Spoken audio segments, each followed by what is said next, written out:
I can't take Boston at minus 110. I don't see the value in it, right? You're getting minus money. If Boston were to turn around and become even money or a plus 105 or plus 110, yeah, I can understand you want to take that. So because of the value at 5.5 to 1, I got to like the Knicks and their chances of coming out of the East. Betting above the rim, only on SportsGrid. In a short format tournament like this, like the Olympics, now this is even smaller, only 4 teams. Who's got the best goaltending? Over, you're talking 3 round robin games and then a knockout with 4 teams. So you're playing 5 games. I'm not sold yet, Mike, on the USA stuff, on the merch, but I think I'm sold on the USA at least being in the final. Only on SportsGrid. Patino himself, in a clip that we just played, said basically the stats are not backing up the team's wins. St. John's is offensive glass. That's where a lot of opportunities for St. John's came from. St. John's does not shoot the basketball well. It might even be fair to say they shoot it poorly. They were 3 of 16 from deep last night. But it doesn't seem to matter to them. Newswire. Only on SportsGrid.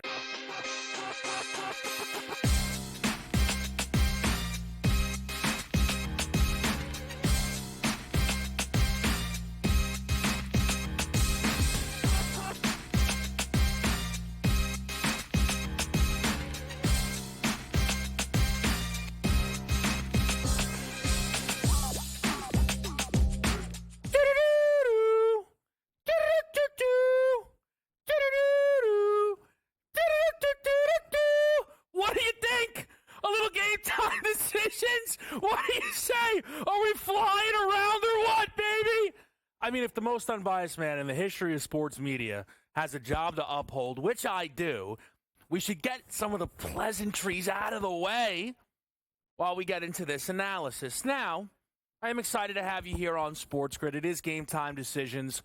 Post-Super Bowl Game Time Decisions live on a Monday. I'm Kevin Walsh again. We're right here on SportsGrid, and we just crowned the Philadelphia Eagles as Super Bowl champions in a dominant 40-22 victory where it wasn't even that close.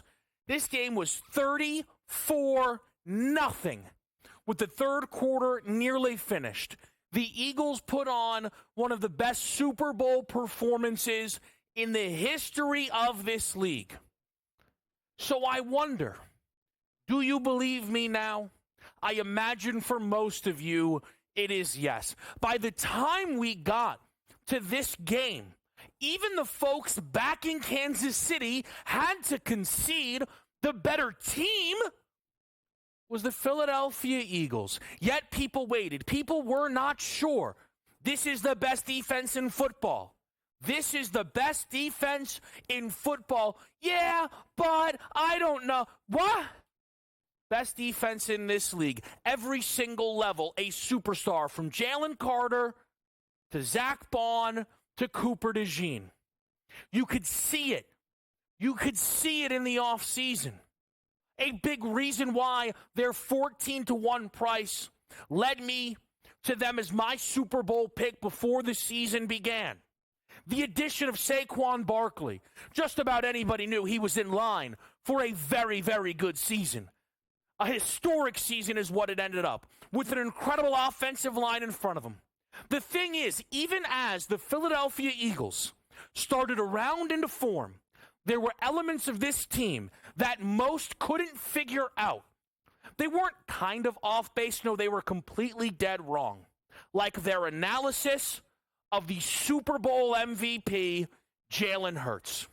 Jalen Hurts has now been to 2 Super Bowls, played Pat Mahomes in both Super Bowls, and outplayed Pat Mahomes in both Super Bowls. Nearly 300 total yards of offense and 3 total touchdowns. Jalen Hurts, the track that we are on here, is a future Hall of Famer. That's where we are. He's 26. Check the resume. As we have people wondering if he's a good quarterback. No, you're right. He's not a good quarterback. He's a great quarterback. He's a top 5 quarterback in this league. If you don't rank him as such, I don't respect your rankings. Don't need him near me because you're lost. Look at the record. Look at the resume. Jalen Hurts has been to more Super Bowls than Aaron Rodgers. Let that sink in. Forget those AFC quarterbacks that see ghosts whenever they run up next to Pat. Forget that group. Aaron Rodgers has now been to half as many Super Bowls as Jalen Hurts, with a Super Bowl trophy and Super Bowl MVP on the mantle. One day he'll finish as the leader in postseason rushing touchdowns. He just set the single-game record for rushing yards by a quarterback in the Super Bowl. And we had to listen to if Jalen Hurts was going to hold this team back. Jalen Hurts put this team on his back and won a Super Bowl. And yet, it wasn't just Hurts. We asked questions then about Nick Sirianni. Somehow, the Eagles became the first team ever to make multiple Super Bowls with a quarterback-coach combination where both were bad. No, you were wrong. And you didn't realize that not only were you watching the best team in the National Football League, you were watching an all-time great team. Multiple times, the conversation following an Eagles postseason victory, there were only 4 of them. The lead conversation was, would the offense hold this team up? And the finishing point was the Eagles setting the record for the most points scored by a team in a single postseason. That is how lost many of you were. The most rushing yards in a single postseason, Philly. This year's Eagles, most rushing yards in a single season, regular season and postseason, you guessed it. You guessed it, the most prolific rush attack in the sport. And a football team led by Nick Sirianni, who is on track to have one of the greatest coaching careers this sport's seen. 4 years, never under 500. Always above 500, never missed the playoffs, multiple Super Bowl appearances, and now a Super Bowl trophy. Andy Reid, the king of the bye, has now lost 2 straight games against Nick Sirianni, where his team was coming off a bye. So it looks like that mantle might now belong to St. Nick and the Philadelphia Eagles head coach. Check the resume. You're starting to see it. Stars at every level. Saquon, A.J. Brown, Devonta Smith, Jalen Hurts, Lane Johnson, Jalen Carter, Jordan Davis, Cooper DeJean, pick 6. Almost broke walls in my house. That is what the Philadelphia Eagles were bringing to the table. They didn't lose a single game that A.J. Brown and Jalen Hurts finished. The only game they lost that A.J. Brown even played in, Hurts got injured in the first quarter. That is a special football team that you just watched. And I hope that going into next year, you hold them to a high standard, because that's what we're supposed to do when we're evaluating special. Which brings us to the other side of the field. Pat Mahomes, I want answers. You know what? In fact, Pat, I don't need them from you. Everybody else who told me, nothing to worry about. They just win. They win with defense. Explain to me how the best quarterback in football, a consensus top 3 quarterback in NFL history already in his prime, nearly through 3 quarters, 61 yards, no touchdowns, 2 picks, 50% completions, 3.4 yards per pass attempt. How'd that happen? Forget those Kirk Cignetti, Indiana, garbage time points and yards. We don't care about those. This is how this game looked. Only if somebody told you there were worry signs around Pat Mahomes. Instead of just closing your eyes, who won the game, back of the newspaper, I stepped up to make sure that you knew this wasn't adding up. In his prime, Pat Mahomes is regressing. In his first 5 seasons, from 2019, right? 2018 to 2022, Pat Mahomes, first in passer rating, first in total touchdowns, first in yards per pass attempt. Pat Mahomes since then is 9th in total touchdowns, 17th in passer rating, 20th in yards per. That's concerning. Wake up. You missed it. You just kept chalking it up to this is how they want to win. Nobody wants to win like that. And when you play like that, you get smashed. When you run up against a great football team, and that's what they played yesterday. And my goodness, Xavier Worthy, you look around that locker room and you didn't get a lot of help. And the only question now for Xavier Worthy is next year, in that locker room, will 87 be around? Early returns feel like no. It's a busy Monday. Go nowhere. We're right here on Game Time Decisions.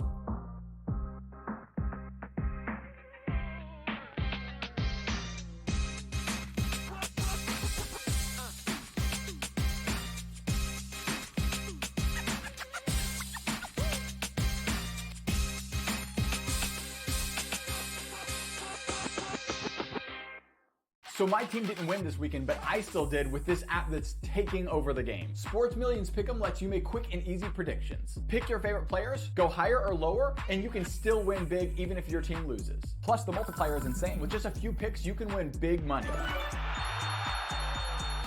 So get on it. They've got a welcome bonus to help you start off your winning streak.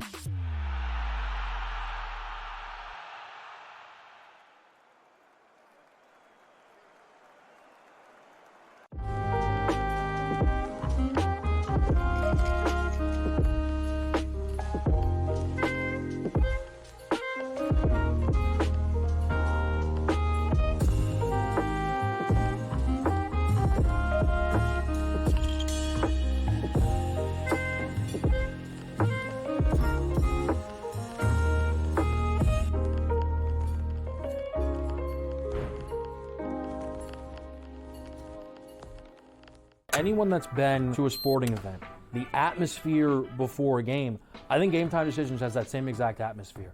This is our arena. This is what we do. There is going to be an energy to Game Time Decisions that you will feel night in and night out. The excitement you get when you lock your bets in, when you're figuring out what you want to do, we can zone in on the biggest games each night. I want this to be the place that people come to before the games start so they feel as ready as possible to lock in their cards. We are going to hit every single one of those markets that you need to know about. We're going to go through every single thing, and I've got a great team behind me that's going to help me get the job done. There is not going to be a better place, I promise you, than Game Time Decisions to get that new information, react to it, and be able to then bet accordingly. We will have everything at our disposal, and we will use that to our advantage. I'm Kevin Walsh. Tune into Game Time Decisions from 6 to 8 p.m. Eastern on SportsGrid. The two guys that can do it all. Too much electricity this morning. This is a good time. We're having a lot of fun. I had to do a triple take. Ka-ching! Why? Because of parity. I didn't mean to offend. Yeah, it's not going to happen. Load management is a dirty word. Let him rip. You know what? Circumstances provide the results. What? How do you do this once? Oh, Donnie, you've got such a good show there. A network that is booming. The Early Line, only on SportsGrid.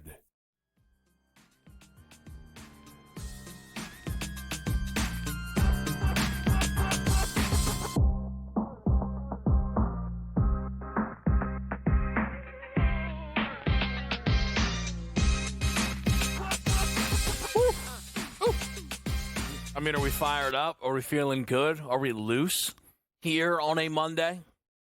I mean, let's call it what it is. On a KW Monday, how could it be anything other than that? The Eagles won the Super Bowl, and Luka Doncic debuts with the Lakers and LeBron tonight. Come on now. And we're going to get to that game in just a minute. I just want to say we will expand on all of the big picture items from Super Bowl 59. The Eagles moving forward. A very young and incredible defense, what they could look like as things go on. What does year two for Saquon in Philadelphia look like? The legitimate trajectory of Jalen Hurts now. I'll see if anybody is now willing to have conversations around Kansas City that I've been asking to have for basically the entire season. I don't know. Maybe they will. The one other thing I just wanted to mention is I am sure many of you now probably seeing the light. Most unbiased man history of sports media. He picked the Eagles because that was the best bet. They win the Super Bowl. What's he thinking for next year's Super Bowl? And that's a legitimate question by you. It's one you should ask, and I'm glad you asked. We'll find out when we get to September. You know, I mean, listen, I'm anxious. I'm looking. Right, but we don't want to jump the gun here. There's a lot of relevant information that we need to get. We need off-season moves. We need schedules. We need bye weeks, right? We need it all. We need absolutely everything at our disposal. And while it is nice to see the Philadelphia Eagles booked as Super Bowl favorites, and I think they are rightfully in this moment booked as Super Bowl favorites, I would not say they are the favorites to be my pick to win the Super Bowl next year. It'll be interesting to see what the approach is. Some numbers that jumped out as I looked, some off the top 10 numbers. The Dallas Cowboys around 55-1. Jacksonville Jaguars at 100-1. If you're trying to get down that board, again, most unbiased man, here's your sports media. How does he keep doing it? At least he's doing it. The Niners near the top of the board. I wait and see what that quarterback situation looks like. I wonder if we get a dip on a Brock Purdy exit, and that could make that a little bit more tempting. But again, we'll do that in September. We'll follow the odds the whole time. We'll talk value. Again, there's some value out there, right? But we're not making the Super Bowl pick until we have all the information that we need to hopefully make a pick as good as the Philadelphia Eagles to win this year's Super Bowl. Now, again, on a KW Monday, Luka Doncic and LeBron James hit the court tonight. What is this going to look like is the question that many have. And as we saw LeBron James ramp up in the absence of AD and then following the move for Luka Doncic, it felt as if, to me, LeBron was making sure the Lakers kept their momentum, and then LeBron being able to pass that baton to Luka pretty immediately, right? Knowing that this is going to more often than not look like Luka's team. Again, LeBron's last 5 games, right? I mean, you see how incredible he's been for this team. If you take a look at the props tonight, you would think there's a lot of value. But all of a sudden, you get Luka Doncic to come in. And Luka is alongside LeBron as the only players in NBA history to average 27, 7, and 7. So what do we get out of Luka? Well, those are around the numbers you see tonight. 26.5, 7.5, 7.5. 3.5 made threes. We don't have some official word on if Luka Doncic is going to be playing a full load of minutes. I think that Luka has been waiting for this moment. We heard Luka could play Saturday. I think they were being abundantly cautious. I think Luka's ready to rock here on a Monday night against the Utah Jazz. I'm going to play Luka Doncic over 14.5 rebounds plus assists. This came in at even money over on FanDuel. To me, this is a short number because of some of the uncertainty around Luka's debut. What does it all look like? Luka Doncic is going to have plenty of rebound opportunities with Anthony Davis absent. We saw LeBron step up in that category. I think Luka will do the same. I think there will be a lot of assist opportunities as Luka gains chemistry with this group here. Jackson Hayes lobs, corner threes to Rui Hachimura, and even LeBron James. So that's my favorite play for the Luka debut. I will say big picture. As somebody who did click on some Laker futures when the news was breaking and the markets were not shifting enough, and as somebody who had a Dallas Mavericks future that was very likely now not going to feel the same to me, I felt it was fine to go out there and grab some Lakers. They did take a big hit over the weekend. The Mark Williams trade with the Charlotte Hornets was rescinded. The Charlotte Hornets were not fully forthcoming about the health of Mark Williams. The Lakers did not pass Williams on their physical. And for them, they had given up too much for Mark Williams and Dalton Connect and a future first to go through with that deal. Now, this gives the Lakers, oddly, now knowing what we know about Williams, an even brighter future.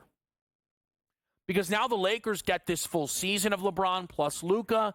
They get to the offseason, they'll have more draft picks at their disposal, plus Dalton Connect, and they won't be locked in to a big man who clearly they didn't trust long-term health-wise. Short-term, though, it does ding up their odds. Because now when you take a look at the Western Conference pricing and you look at how the Lakers stack up against a lot of these basketball teams, you will notice big men that could present issues. OKC runs double bigs potentially with Chet and Isaiah Hartenstein. Of course, Nikola Jokic, the league's best player. Even the Memphis Grizzlies have a lot of size on their basketball team. The Lakers now are going to have to hope that some center depth hits the buyout market.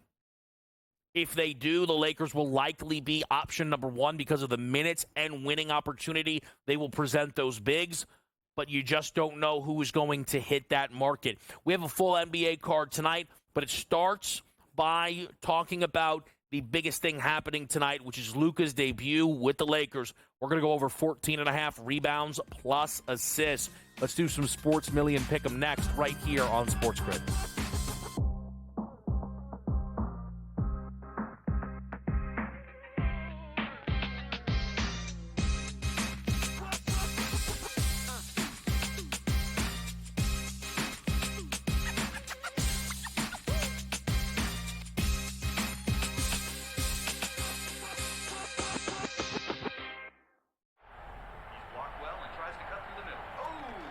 Your gut says Miami is going to win, and you should take the over.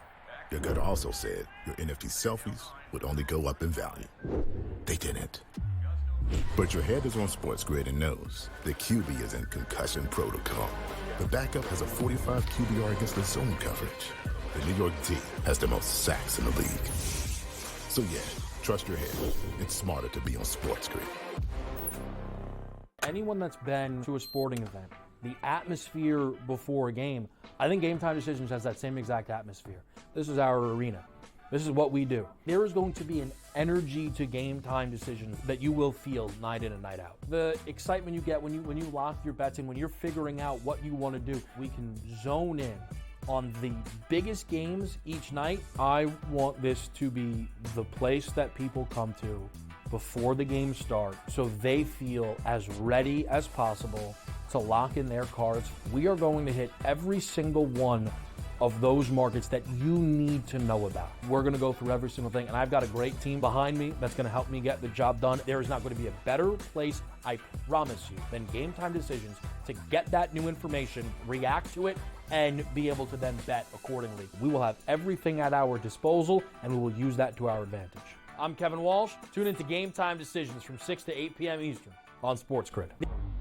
The two guys that can do it all. Too much electricity this morning. This is a good time. We're having a lot of fun. I had to do a triple take. Ka-ching! Why? Because of parity. I didn't mean to offend. Yeah, it's not going to happen. Load management is a dirty word. Let him rip. You know what?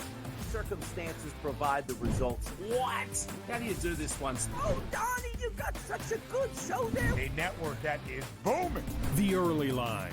Only.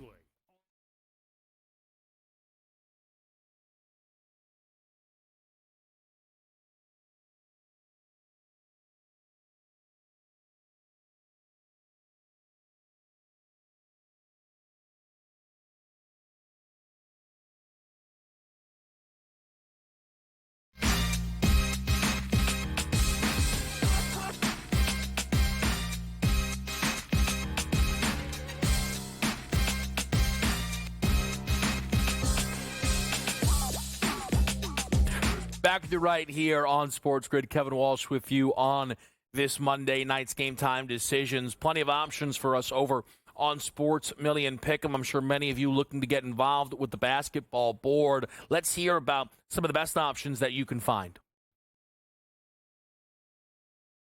Happy Monday, everyone. Let's jump into some Sports Millions Pick'ems. Now, Tom, we've got a big week here on the hardwood. What are you looking at today in the NBA? Yeah, let's get to some basketball. Football season is officially over. NHL is on break for about 2 weeks. Let's get into the NBA, and I'm going to be turning to Bobby Portis of the Milwaukee Bucks, higher than 10.5 rebounds. We know that Giannis Antetokounmpo is not only going to be out tonight, he's going to be out for the foreseeable future, at least a week and a half, whatever it might be. He's going to miss the All-Star game. So let's turn to Bobby Portis, higher than 10.5 rebounds.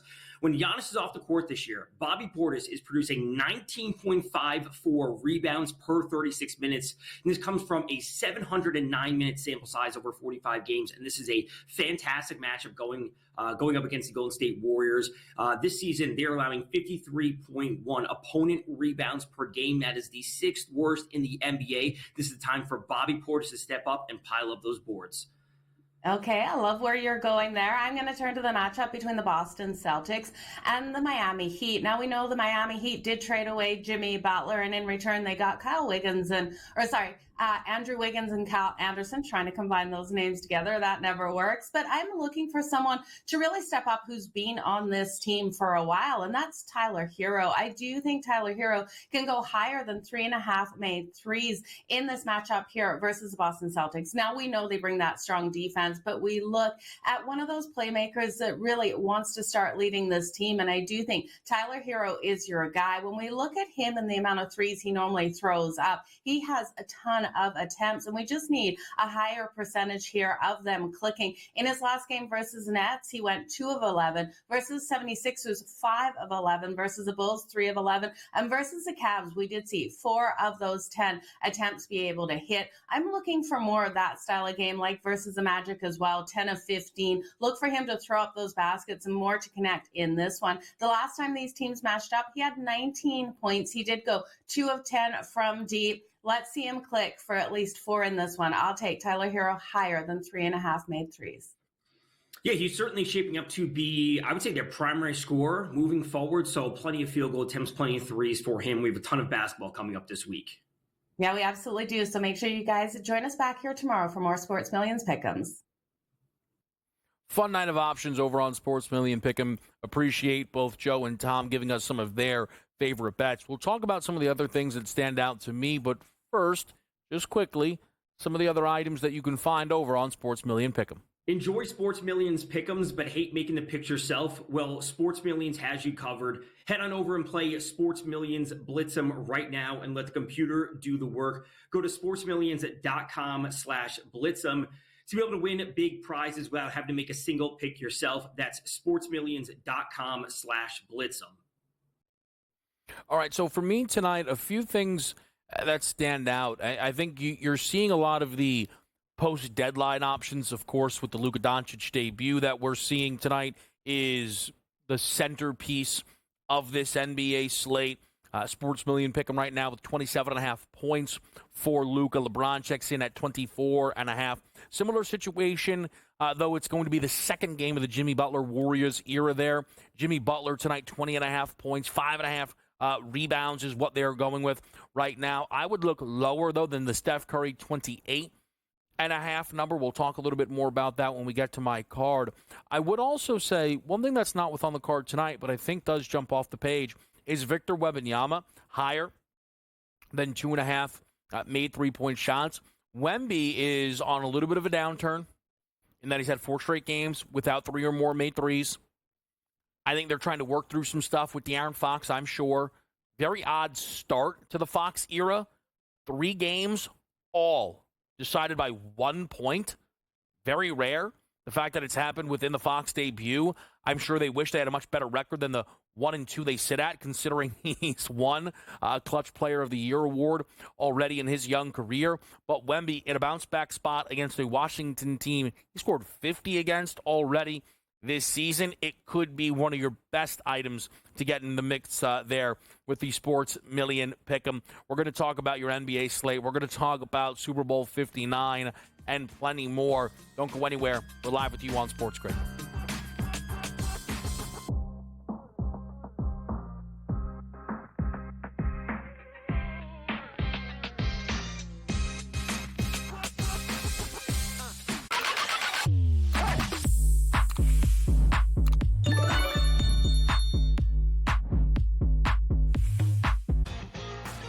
slow play drumbeat grows louder and louder every week, to the point now that they're making overt references to it on the broadcast. So there's plenty of other guys that have to get faster.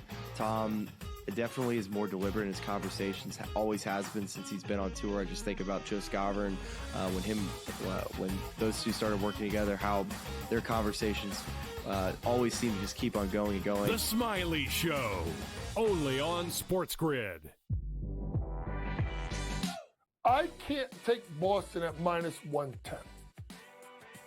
I don't see the value in it, right? You're getting minus money. If Boston were to turn around and become even money or a plus 105 or plus 110, yeah, I can understand you want to take that. So because of the value at 5.5 to 1, I got to like the Knicks and their chances of coming out of the East.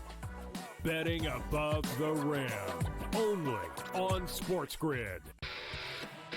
In a short format tournament like this, like the Olympics, now this is even smaller, only 4 teams. Who's got the best goaltending? Over, you're talking 3 round robin games and then a knockout with 4 teams. So you're playing 5 games. I'm not sold yet, Mike, on the USA stuff, on the merch, but I think I'm sold on the USA at least being in the final. Only on SportsGrid. Patino himself, in a clip that we just played, said basically the stats are not backing up the team's wins. St. John's offensive glass. That's where a lot of opportunities for St. John's came from. St. John's does not shoot the basketball well. It might even be fair to say they shoot it poorly. They were 3 of 16 from deep last night. But it doesn't seem to matter to them. Newswire. Only on SportsGrid.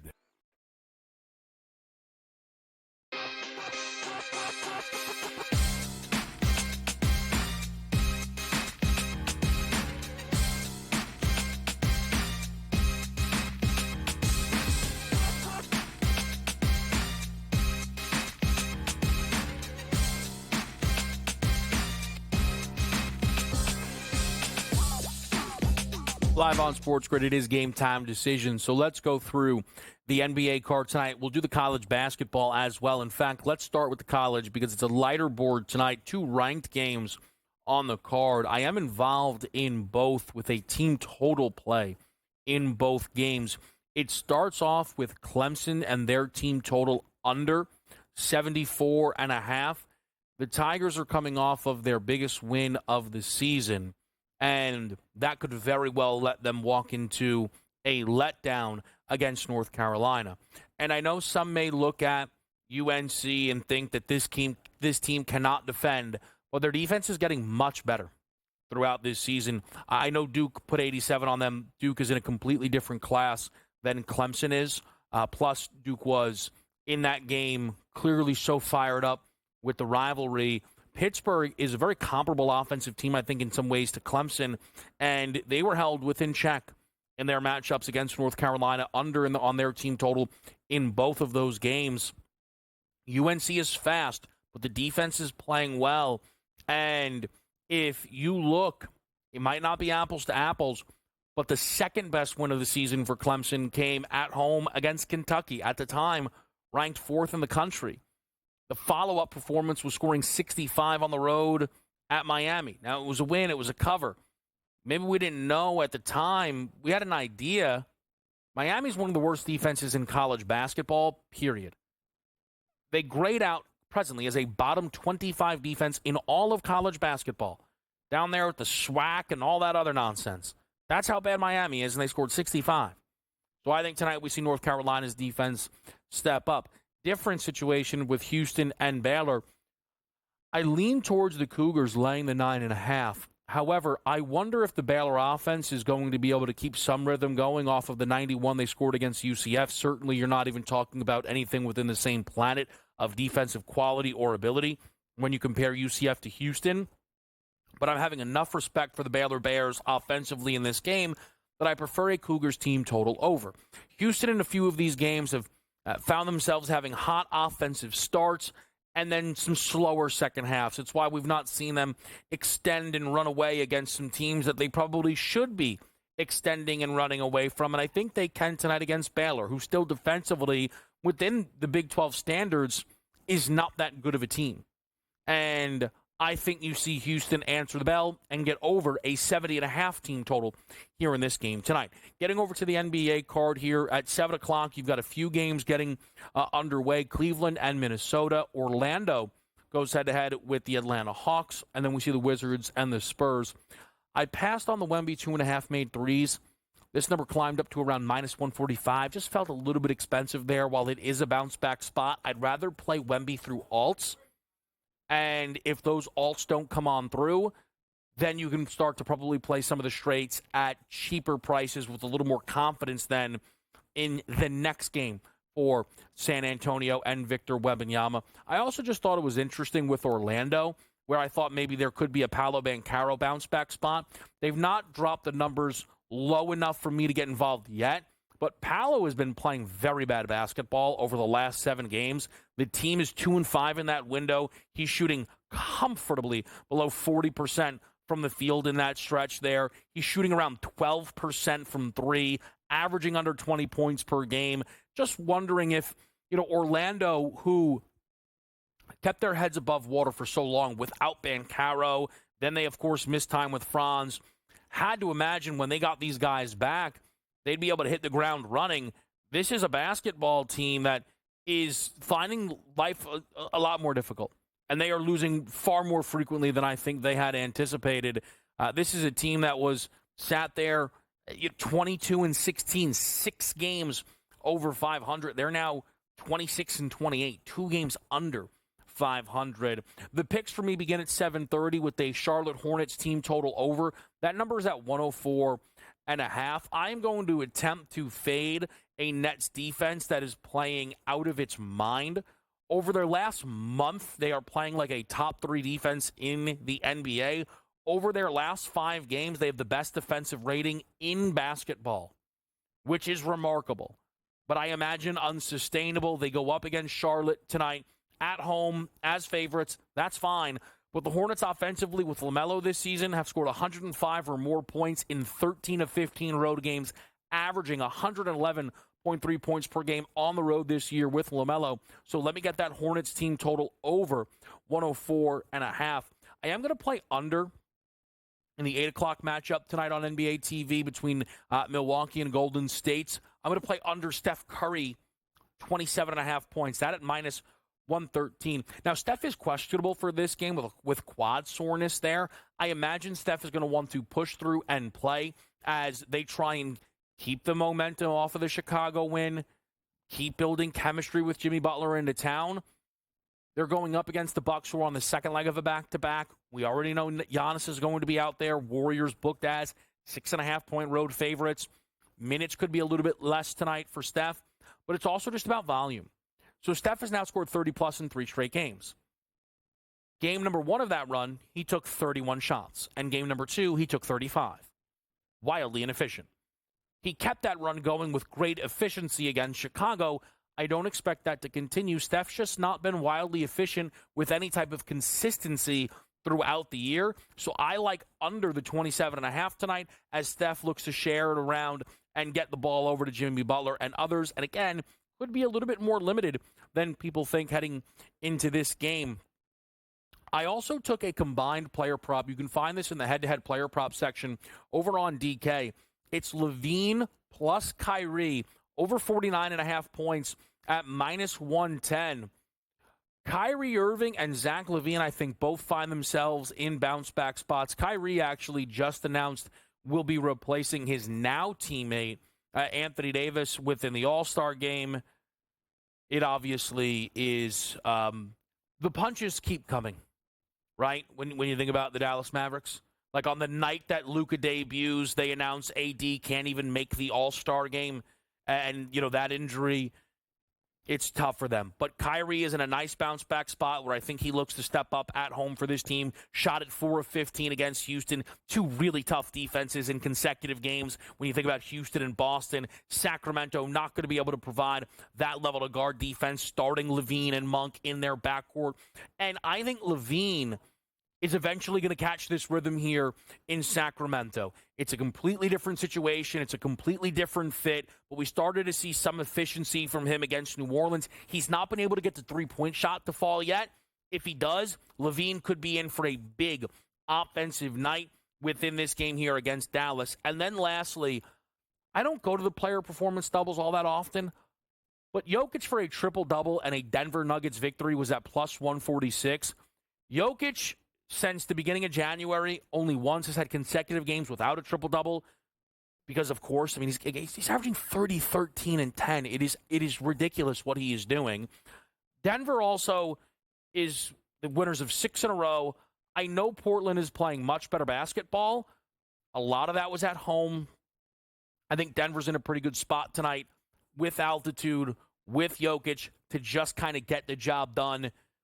If it's 15, 10, and 10, if it's 45, 15, and 15, I don't care.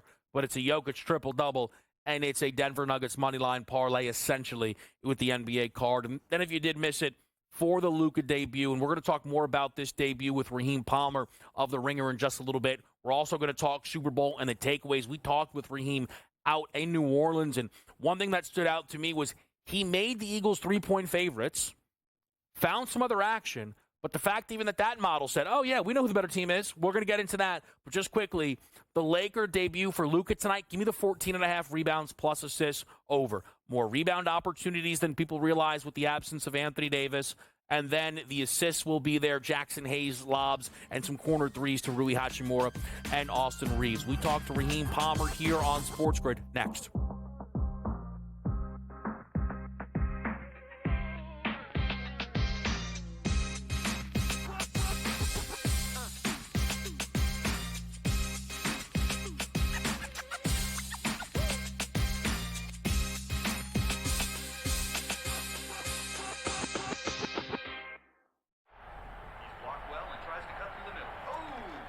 Your gut says Miami is going to win, and you should take the over. Your gut also said your NFT selfies would only go up in value. They didn't. But your head is on SportsGrid and knows the QB is in concussion protocol. The backup has a 45 QBR against the zone coverage. The New York D has the most sacks in the league. So yeah, trust your head. It's smarter to be on SportsGrid. Anyone that's been to a sporting event, the atmosphere before a game, I think GameTime Decisions has that same exact atmosphere. This is our arena. This is what we do. There is going to be an energy to GameTime Decisions that you will feel night in and night out. The excitement you get when you lock your bets in, when you're figuring out what you want to do, we can zone in on the biggest games each night. I want this to be the place that people come to before the games start so they feel as ready as possible to lock in their cards. We are going to hit every single one of those markets that you need to know about. We're going to go through every single thing, and I've got a great team behind me that's going to help me get the job done. There is not going to be a better place, I promise you, than GameTime Decisions to get that new information, react to it, and be able to then bet accordingly. We will have everything at our disposal, and we will use that to our advantage. I'm Kevin Walsh. Tune into GameTime Decisions from 6 to 8 p.m. Eastern on SportsGrid. The two guys that can do it all. Too much electricity this morning. This is a good time. We're having a lot of fun. I had to do a triple take. Ka-ching! Why? Because of parity. I didn't mean to offend. Yeah, it's not going to happen. Load management is a dirty word. Let him rip. You know what? Circumstances provide the results. What? How do you do this once? Oh, Donnie, you got such a good show there. A network that is booming. The Early Line, only on SportsGrid.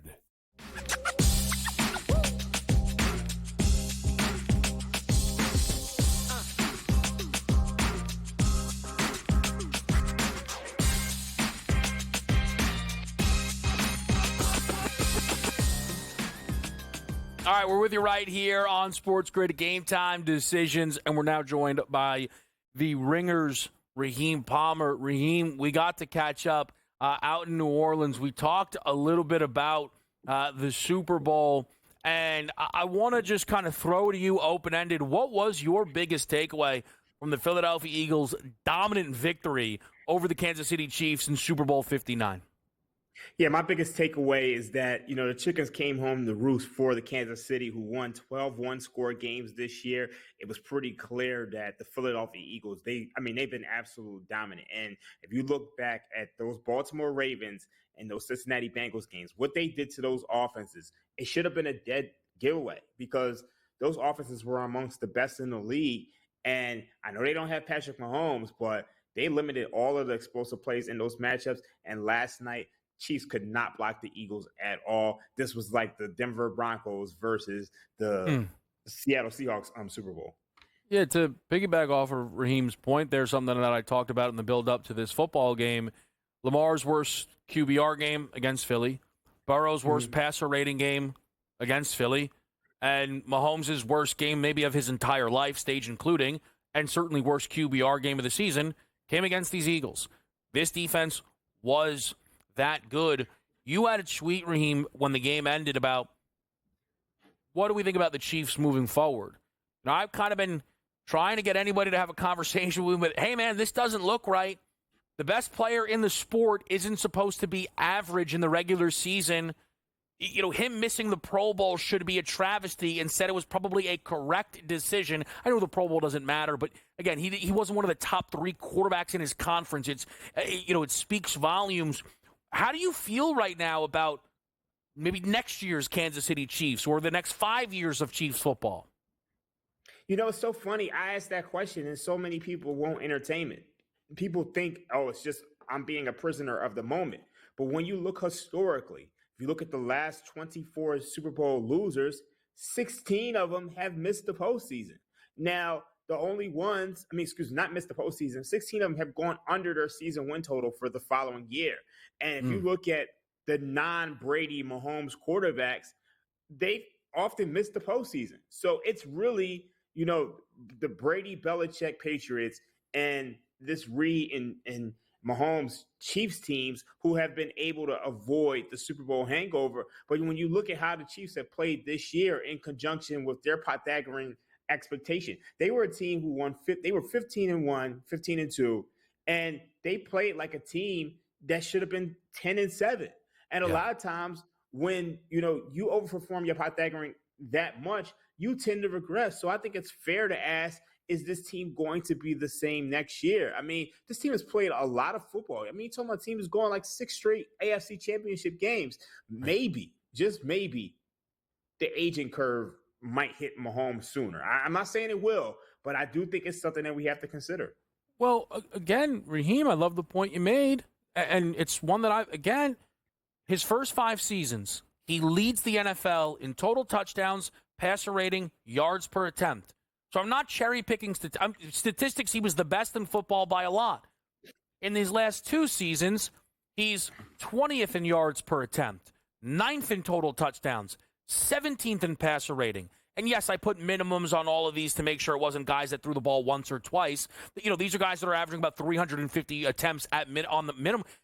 Mahomes, so here's the question, the thing that nobody wants to entertain, Raheem, except for luckily my one producer who we talk about all the time. Eric Bieniemy left. Their offense hasn't been the same.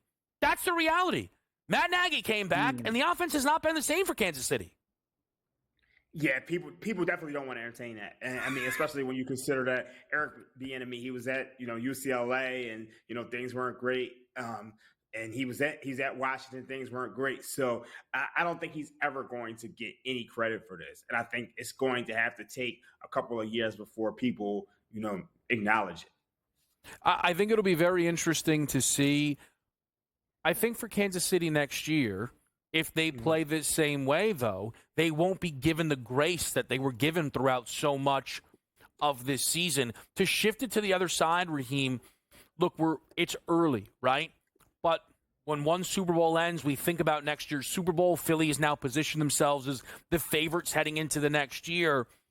Does this Eagles team, who has now made 2 of the last 3 Super Bowls, feel like a team that, let's say, within the next 2 years, will be playing in another Super Bowl with this core of Hurts and Sirianni? They do.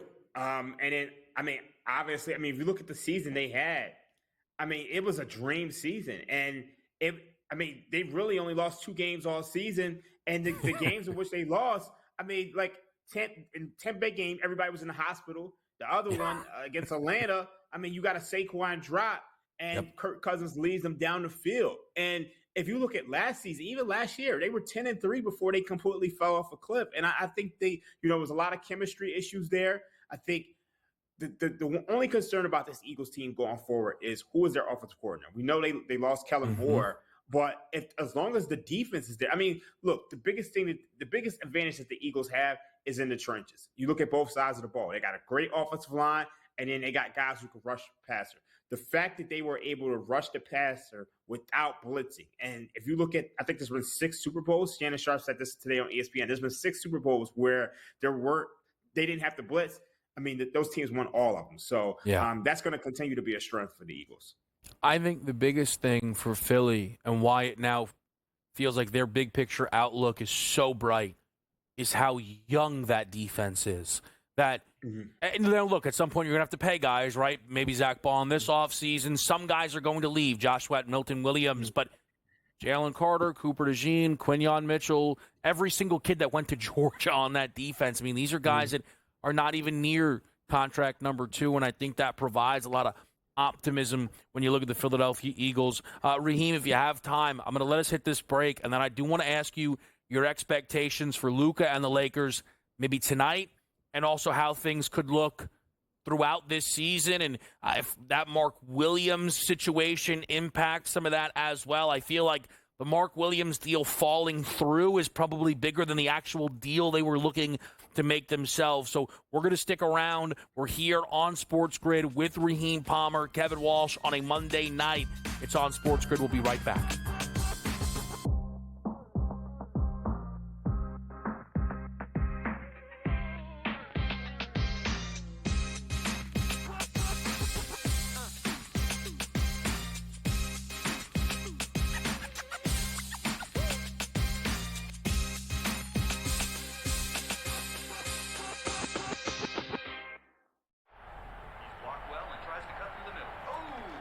Your gut says Miami is going to win, and you should take the over.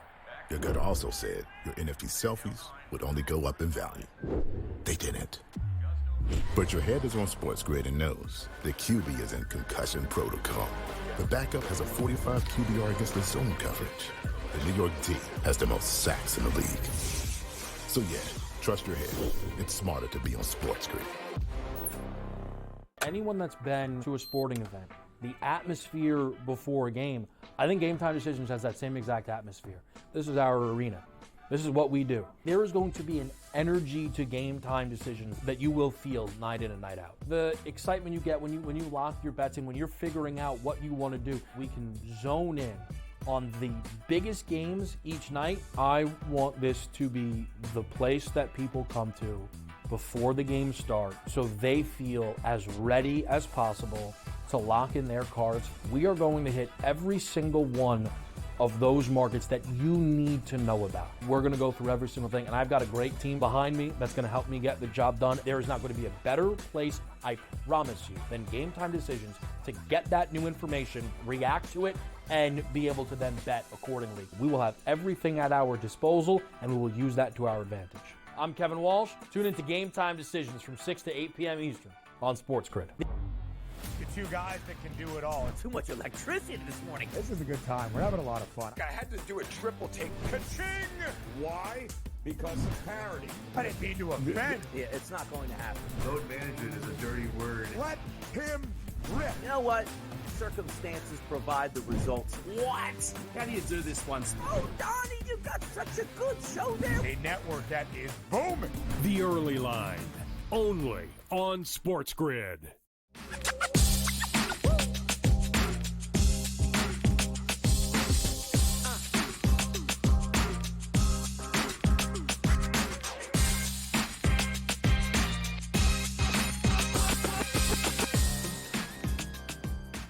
All right, Game Time Decisions. We're here on a Monday night with the Ringers, Raheem Palmer. We talked a little NFL. Let's talk a little NBA. Luka debuts tonight, Raheem. Where are you at? Are you getting involved with this game, or maybe is there something that you're looking for with this one tonight? So the biggest thing for me is that what do the Lakers do without a center? Because I mean, they really needed that trade the other day, and it threw me off because I just was super excited to see how they would look. But now it's just like I just don't know what they do. So I'm just gonna watch the game. Obviously, I can't really model it with this this new lineup. So that's really what I want to see. I mean, they got Jackson Hayes out there, but I don't know how to approach this from a betting standpoint.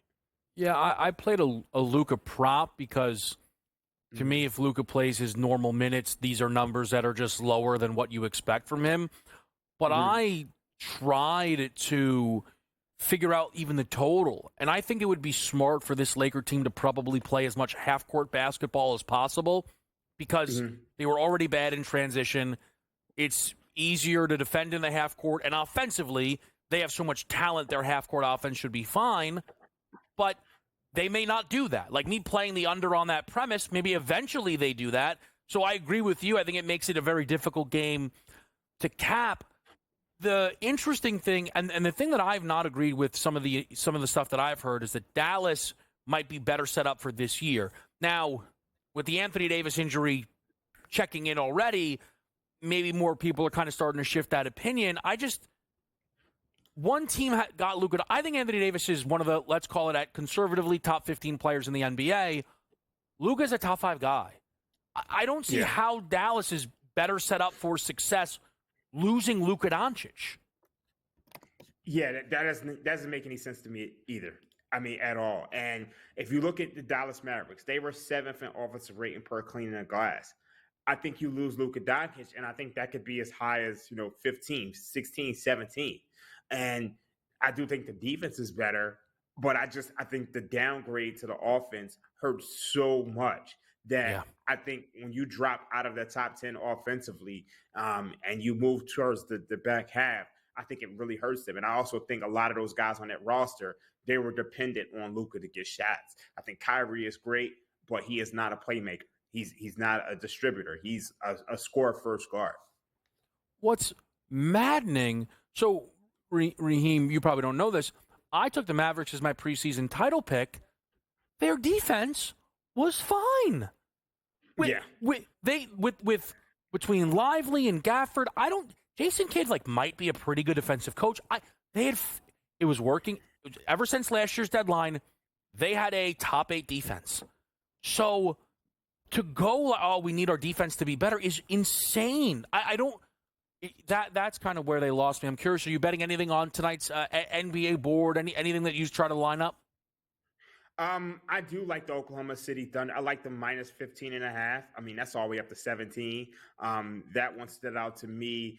I think if there's anything else, I'd probably look at I'm trying to think. I probably look at the Denver Nuggets. That definitely stands out to me. I think, I know the Blazers have been playing some good basketball, but they're coming off that loss against the Minnesota Timberwolves, and I think they finally hit a spot where, all right, look, you've won 9 of 10, you've covered 10 in a row, you took that L. Now, I think you come back down to earth. So I'm looking at that.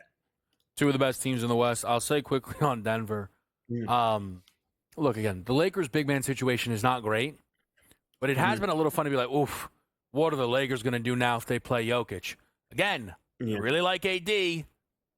What are we talking about? Jokic has been smoking him for 2 straight years. Yeah. That was always going to be a problem.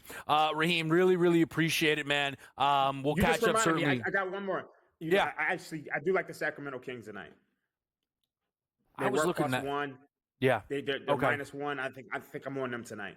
All right, so take a look then at Sacramento in an interesting game there against Dallas. The AD injury, we'll see how long that lasts for the Mavericks. Again, Raheem Palmer, make sure you check out all of his stuff over on The Ringer. Excellent as always. FanDuel TV as well. Raheem, really appreciate some time.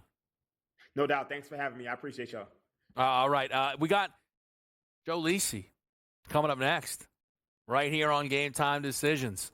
And I look forward to it. My PFT brethren, we try and button up what was a heck of an NFL season next.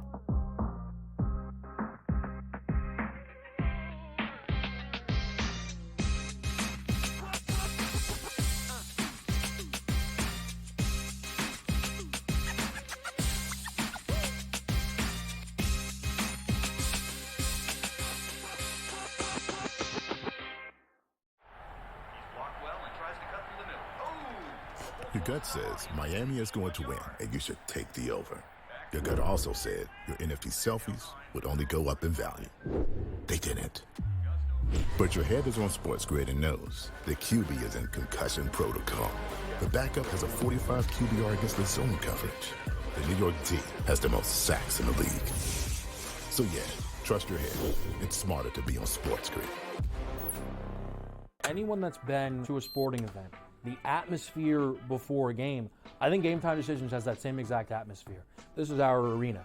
This is what we do. There is going to be an energy to GameTime Decisions that you will feel night in and night out. The excitement you get when you lock your bets in, when you're figuring out what you want to do, we can zone in on the biggest games each night. I want this to be the place that people come to before the games start so they feel as ready as possible to lock in their cards. We are going to hit every single one of those markets that you need to know about. We're going to go through every single thing, and I've got a great team behind me that's going to help me get the job done. There is not going to be a better place, I promise you, than GameTime Decisions to get that new information, react to it, and be able to then bet accordingly. We will have everything at our disposal, and we will use that to our advantage.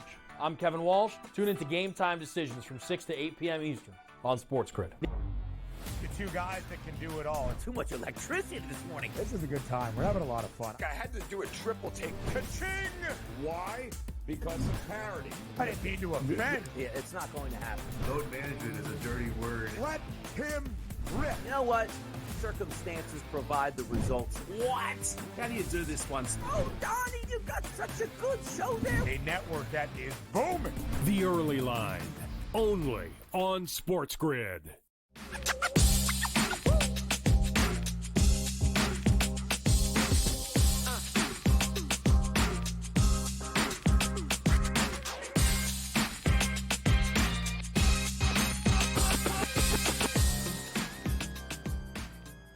Game time decisions. We are here on SportsGrid. Don't forget that Clemson team total under 74.5. That game just beginning with North Carolina. No points through the first 10 seconds, so we're certainly on pace. You know, a college basketball play from OK Dubs is nice, but getting it from Mr. Go for the Two is even better. Joe Lisi joins us here on the program. Joe, great to see you. I mean, I'm having separation anxiety already. We were going to try and get you into studio. Lisi thought I was going to try and drag him into studio on a Monday. Real nervous. Almost turned me down. How you feeling here, Joe? Feeling good. A little R&R, right? You get to reflect on the season that just passed, the great pro and college season. We just culminated year number 2 on Pro Football Today. I tweeted it out. A great co-host, great production staff. It's like family. I love you guys. And a great victory by the Philadelphia Eagles. Kev, all season long, I sat up at that desk with you and Donnie. And when you and Donnie weren't completely bought in, I kept telling you. No. They were frauds all year long. See, unfortunately. No worries. Unfortunately. I'm glad Lisi? we got through untouched, unscathed, dominant victory for those Eagles. Yeah. And I'm looking forward to year 3 and possibly, who knows, maybe some other collabs. Let me tell you this. You made a decision right there, okay? And with that, we can only move forward. Game number 1, the Eagles have to go through Joe Lisi's Green Bay Packers. No problem, smash. I like them plus the 6.5. No. Then they go against the Rams, and Lisi says, I like actually the Eagles in this game, but as the game goes on, he's rooting. Come on with these Rams. Come on. And they let him down, but that's okay. Jaden Daniels will step up, and in his heart, he knew that wasn't a good spot for them. But he believed and he tried and he rooted it in, and he keeps telling everybody he made money in the game because he's holding on to that Zach Ertz ticket that nobody cares about because the Washington Commanders are still getting scraped off of Lincoln Financial Field. So Lisi, hidden, unbeknownst to both myself and Donnie right side for the best bet, put up the one final barricade. The barricade that last year broke the Philadelphia Eagles, which was a Lisi alt-Eagle best bet. And Saquon Barkley in the receiving game said, Lisi, I got this. I'm going to have my worst game running all year, but in the receiving game, I'll step up. This team went right through the chest of every opponent, including you, on the way to Super Bowl 59, pal. Oh, it's great victory, Kev. I'm happy for both you and Donnie. Are you kidding me? Yeah. It's great. And Right. and on top of it, I made a little money too. Now, if Grant Calcaterra could have hit end zone, I would so close. I would have been buying you dinner for a month if Grant Calcaterra or month. JP Ryan hit pay dirt yesterday. I'll tell you, the way we were out in New Orleans, that budget would only last about a week. We were eating good out there. Lisi loved every place we went to, let me tell you. I want to ask you this, though, Joe, honestly, as far as yesterday's game. What was the biggest takeaway, either side of the football for you? What was the biggest thing that you took away from the Eagles' 40-22 victory? Kev, we talked about it in the pregame. It was the front seven of how they dominated, and I remember talking to you. I thought they would get pressure if Kansas City couldn't run the football. What happened? Pat Mahomes led the game for Kansas City with 25 receiving yards. You take his 25 yards rushing away, they only rushed for 24 yards on the ground and less than 4 yards per carry. I mean, they got completely dominated by that front seven. They didn't blitz once, and Jordan Davis and Jalen Carter and Williams made their presence known early and often, and that was it. You know, opportunistic. We talk about why the defense was so good. They limited chunk plays, and you saw that last night. They win the turnover battle, the 2 interceptions, the pick six, and then they give up a big play over the top at the end. But then by that time, it was signed, sealed, and delivered. What more can you ask for? It was a dominant defensive effort. I mean, just a great job by Vic Fangio. We said it in the pregame. Yeah, the way that defense stepped up in every single moment was out of this world. There were, and look, you know my confidence in this Eagles team, Joe, but there were moments where I, of course, expected Kansas City to have some positive momentum. The pick six was followed by a 3-and-out. It ended in another sack for the Philly defense. You would have thought they would have been able to move the ball. And the big one was that opening possession of the second half, right? Again, all the understandable praise that gets put towards some of the key players within Kansas City. And I expected them to move the football. I really did on that opening drive. And again, they did nothing. They picked up 1 first down and then had to punt the football away on a 4th and 9. And maybe in hindsight, they should have gone for it. But here's the reality. They weren't picking it up. And this is the aspect, because, Joe, look, you know me, so you know that I'm going to try and now push you to agree with all my Chiefs takes. But we have a lot of time now with some additional Pro Football Todays. So I want to ask you about, singularly within this game, Pat Mahomes gave me Sam Darnold vibes. He looked rattled in a way you never expect to see from Pat Mahomes. Would you agree with that assessment? Yeah, I mean, it looks similar to when he was abused by Tampa Bay in that Super Bowl a few years ago. And when you have a pocket passer, even though he's mobile and he breaks contain, the biggest and the worst type of pressure that you could get is right up the middle.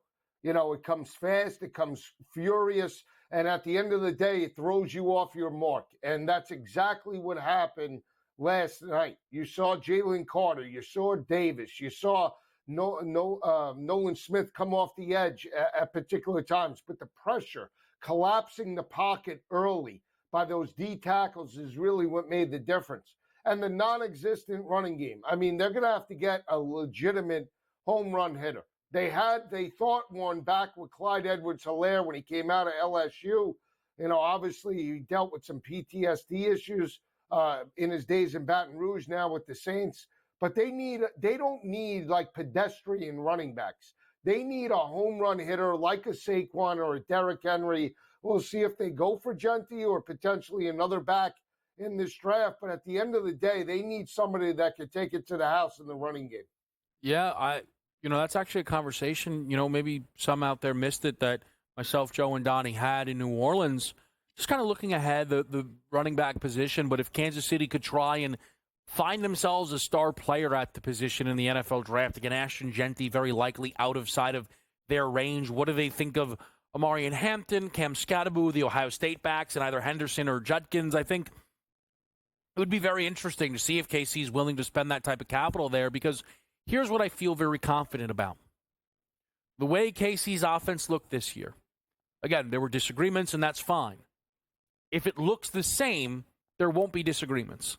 It won't just be me on the desk saying this is a problem.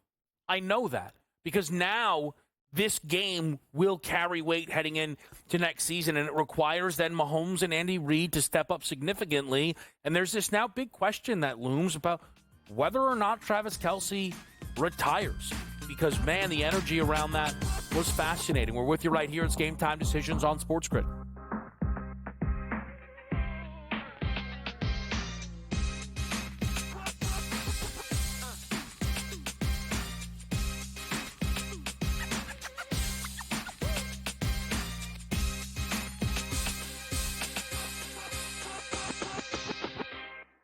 So my team didn't win this weekend, but I still did with this app that's taking over the game. Sports Millions Pick'em lets you make quick and easy predictions. Pick your favorite players, go higher or lower, and you can still win big even if your team loses. Plus, the multiplier is insane. With just a few picks, you can win big money. So get on it. They've got a welcome bonus to help you start off your winning streak.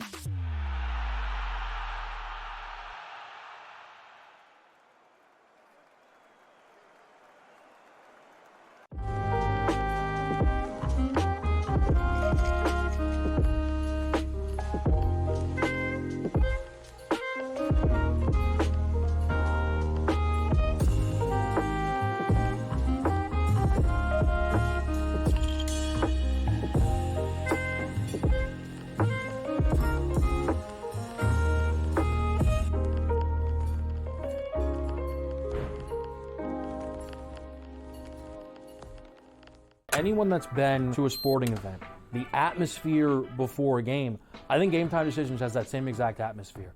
This is our arena.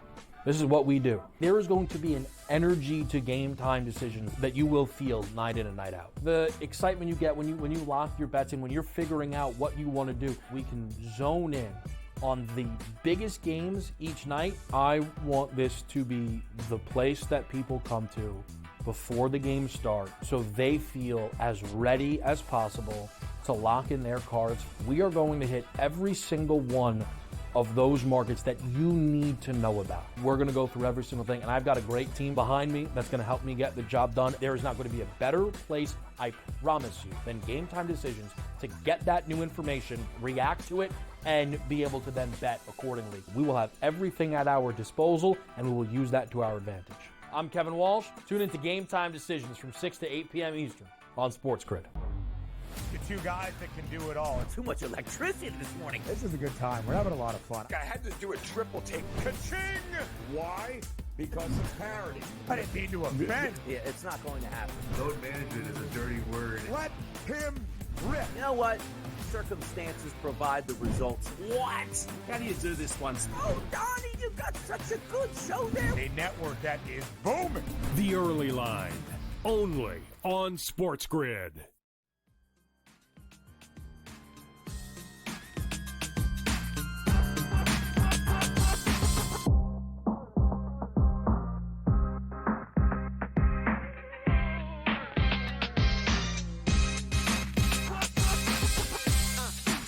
All right, we're back with you right here on Game Time Decisions. And Lisi with an intel play during the commercial break on a college hoops board. Lisi, you want to let the people know what you jumped in on?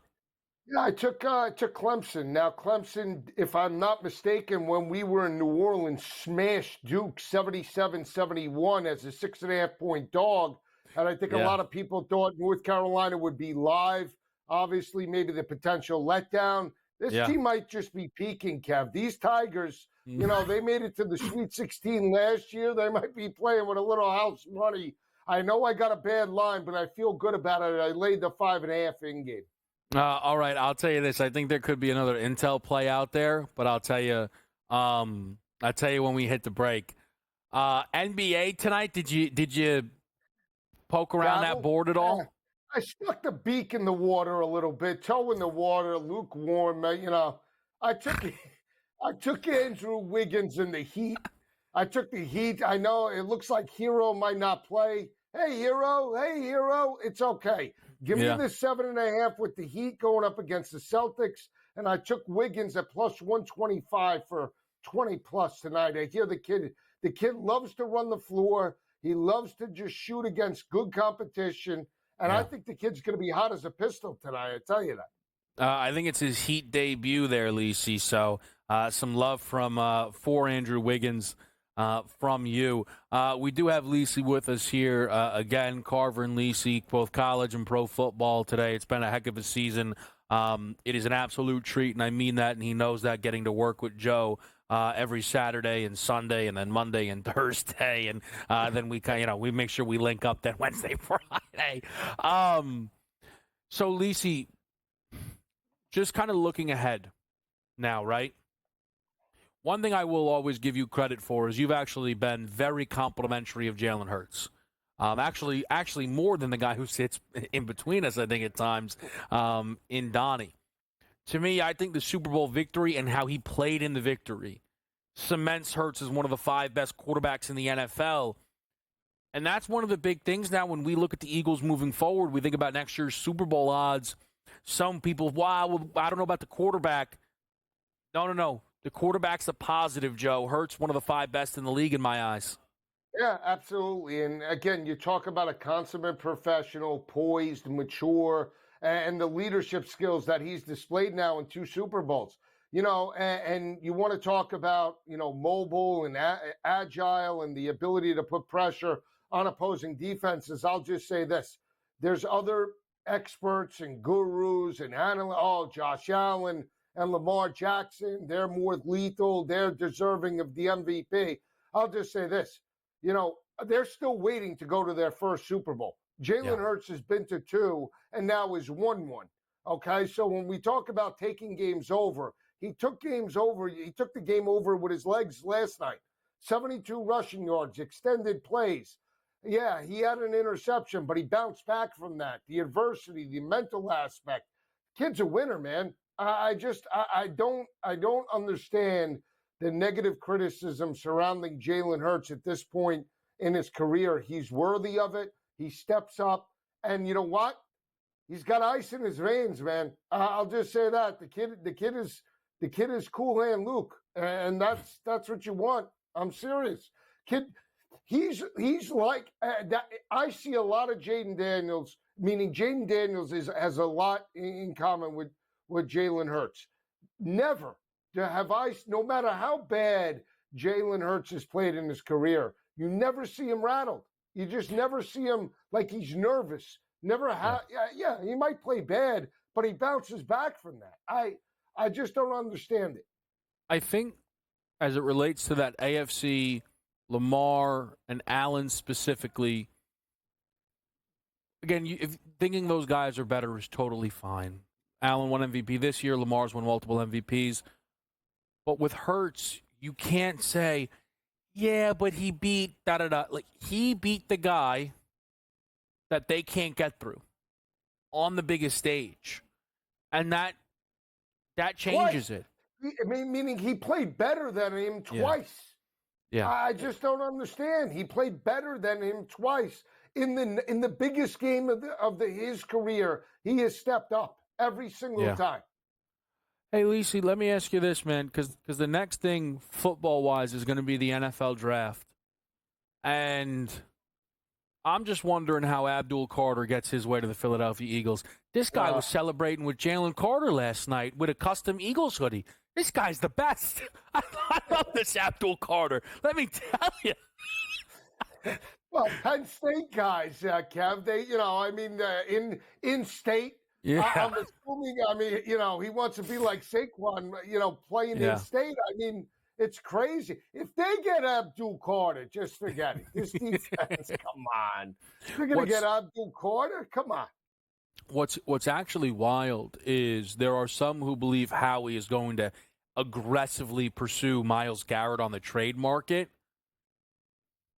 You never want to rest on your laurels, but I mean, the Eagles' defense is already so young and so good. Like, what does that even look like? And I mean, at least if they get Myles Garrett, now things get very, very interesting. What a season, Lisi, huh? What an absolute season. Great season, Kev. I mean, we covered it from start to finish. We covered every game, playoff game, Super Bowl, and, I'm going to miss it. Year number 2 is in the books, but wouldn't want to work with anyone else and the crew behind the scenes. And that goes for the College Football Today crew, too. They know we're a family.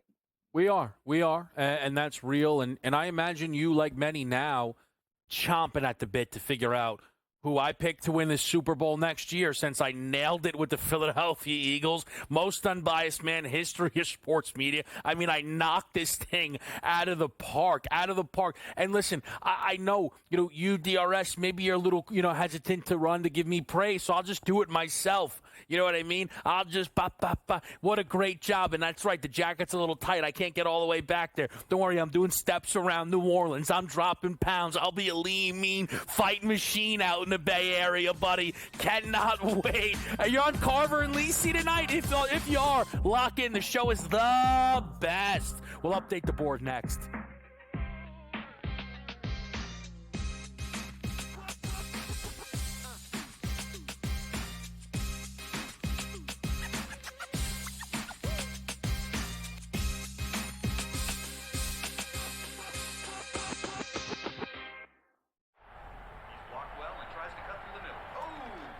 Your gut says Miami is going to win, and you should take the over. Your gut also said your NFT selfies would only go up in value. They didn't. But your head is on SportsGrid and knows the QB is in concussion protocol. The backup has a 45 QBR against the zone coverage. The New York D has the most sacks in the league. So yeah, trust your head. It's smarter to be on SportsGrid. Anyone that's been to a sporting event, the atmosphere before a game, I think Game Time Decisions has that same exact atmosphere. This is our arena.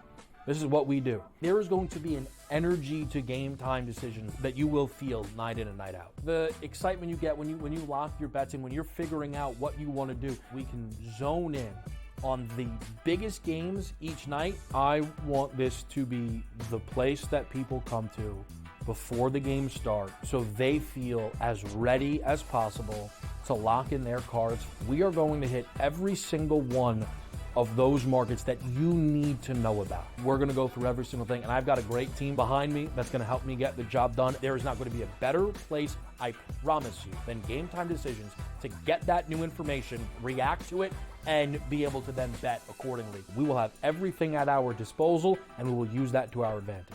I'm Kevin Walsh. Tune into Game Time Decisions from 6 to 8 p.m. Eastern on SportsGrid. The two guys that can do it all. Too much electricity this morning. This is a good time. We're having a lot of fun. I had to do a triple take. Ka-ching! Why? Because of parity. I didn't mean to offend. Yeah, it's not going to happen. Load management is a dirty word. Let him rip. You know what? Circumstances provide the results. What? How do you do this one? Oh, Donnie, you got such a good show there. A network that is booming. The Early Line, only on SportsGrid.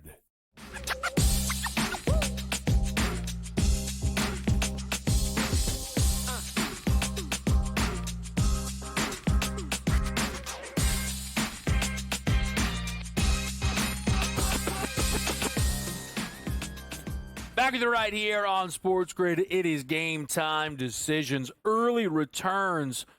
Victor Wembanyama. Why didn't I just attack it?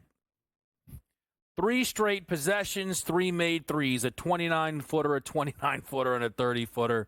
Wemby's off to a great start again against the Wizards. He has 11 midway through the first quarter, scored 50 already this year on this team. We'll see what he has going as the game progresses. Tight one early in Atlanta and Orlando, and not a tight one early. My goodness, a 13-0 start to the game between Cleveland and Minnesota. Cleveland with kind of the under-the-radar move of the deadline, bringing in DeAndre Hunter. Goes under the radar because Luka got moved and Levine got moved and Fox got moved and Jimmy Butler got moved, right? So I don't think it was a disrespect or a slight thing, but it certainly was not the headline deal. And DeAndre Hunter is somebody that they are, of course, incredibly excited about, who's having a very, very good season in Atlanta. Tonight he's making his Cavs debut, and at least plus-minus wise, it couldn't be going better. They are right now shutting out Minnesota early and opening this game 0 of 5 from the floor.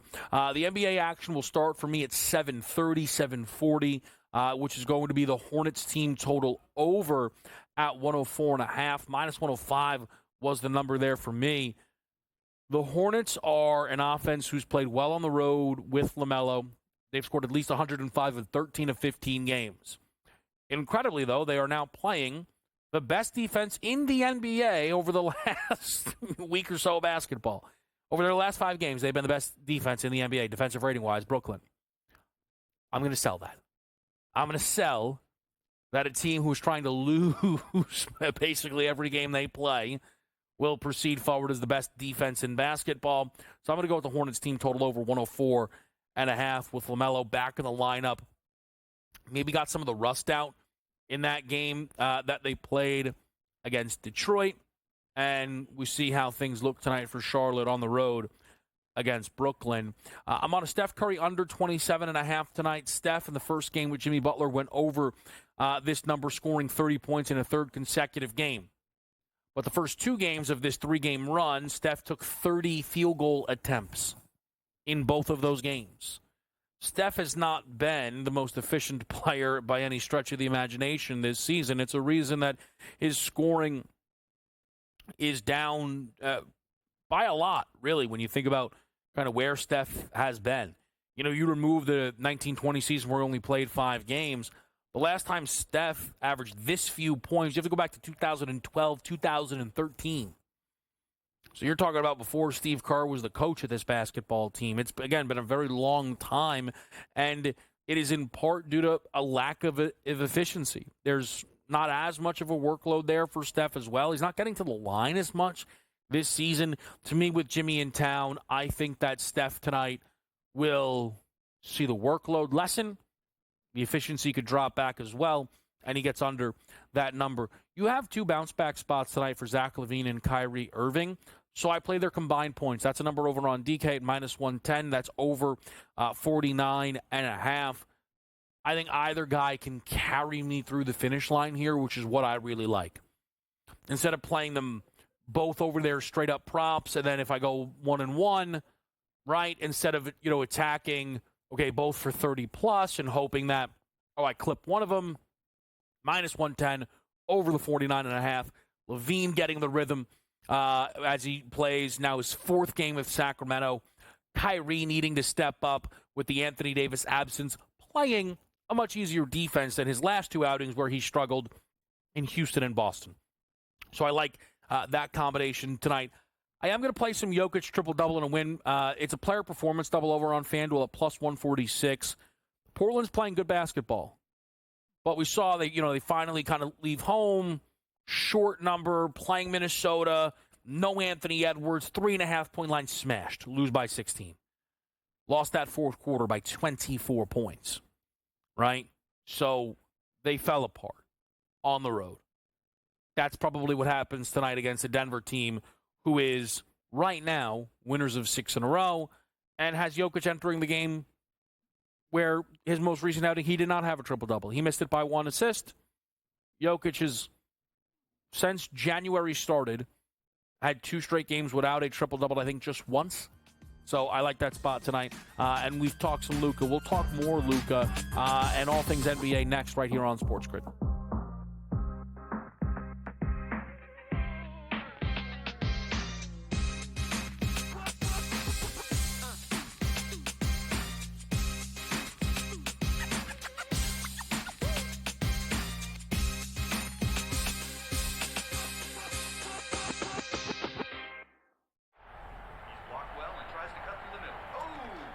Your gut says Miami is going to win, and you should take the over. Your gut also said your NFT selfies would only go up in value. They didn't. But your head is on SportsGrid and knows the QB is in concussion protocol. The backup has a 45 QBR against the zone coverage. The New York D has the most sacks in the league. So yeah, trust your head. It's smarter to be on SportsGrid. Anyone that's been to a sporting event, the atmosphere before a game, I think Game Time Decisions has that same exact atmosphere. This is our arena. This is what we do. There is going to be an energy to Game Time Decisions that you will feel night in and night out. The excitement you get when you lock your bets in, when you're figuring out what you want to do, we can zone in on the biggest games each night. I want this to be the place that people come to before the games start so they feel as ready as possible to lock in their cards. We are going to hit every single one of those markets that you need to know about. We're going to go through every single thing, and I've got a great team behind me that's going to help me get the job done. There is not going to be a better place, I promise you, than Game Time Decisions to get that new information, react to it, and be able to then bet accordingly. We will have everything at our disposal, and we will use that to our advantage. I'm Kevin Walsh. Tune into Game Time Decisions from 6 to 8 p.m. Eastern on SportsGrid. The two guys that can do it all. Too much electricity this morning. This is a good time. We're having a lot of fun. I had to do a triple take. Ka-ching! Why? Because of parity. I didn't mean to offend. Yeah, it's not going to happen. Load management is a dirty word. Let him rip. You know what? Circumstances provide the results. What? How do you do this one? Oh, Donnie, you got such a good show there. A network that is booming.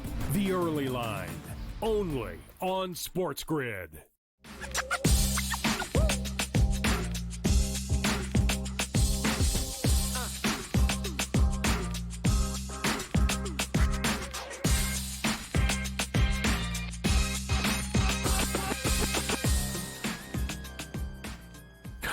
With you right here on SportsGrid, Game Time Decisions. We are following a Philadelphia Eagles Super Bowl victory. We are getting set for a Luka Doncic Laker debut next to LeBron James. I got to talk to somebody. How is this not National KW Day? I mean, come on. What's better than this? The Lakers could lose outright. Who cares? Let's just hit our 14.5 rebound plus assists. Well, I would be upset if they lost outright, but not really that upset. The Eagles just won a Super Bowl. I want to take a chance to just kind of reset on something because, we come out of the gates here and look, I'm excited, man. I'm not going to hide it. I am an Eagle fan. That is not why I picked the Eagles to win a Super Bowl, but it makes it a lot sweeter. Both ways. It makes it a lot sweeter. And alongside that, it feels as if the NFL take I became most associated with outside of the Eagles was saying the Chiefs weren't as good as their record suggested. Kansas City, being the two-time defending champs, bought them a lot of grace. I get that. To have the conversations that I wanted to have, I didn't need people to say they were atrocious. I wasn't telling you they were the worst team in football, but there were worry signs there. For a team that could not consistently score the football, for a team that could not extend on anyone. There were worry signs there. And they ran up against the best defense in football. I try to tell some people, talk to some people, man. The Eagles' defense on a yards per attempt basis, they were number one. The gap between first and second was the gap between second and 24th. They were in a class of their own. They didn't play Josh Allen this year. You know who they played? Mahomes, Burrow, Lamar. All of them arguably had their worst game of the season against this Eagles defense. Mahomes' worst QBR, Lamar worst QBR, Burrow worst passer rating. Throw Jordan Love into the mix. One of the games was his worst passer rating game of the season. One of them was his worst QBR game of the season. But people were still, it's Mahomes. What? If Mahomes was able to just snap, click, turn it on the way everybody convinced themselves he could, why would he have not done that when the playoffs started? He didn't do that against Houston. That's not how that game played out. So why would we ignore that, right? We just ignore that. And then he plays very well against Buffalo. Buffalo's not a great defense. Not even close. You now have, again, the consensus best quarterback in football and a consensus top 3 player in the history of the position in his prime seeing massive regression. And the cover-up for that regression was he's deciding to play like this because he waits for the playoffs.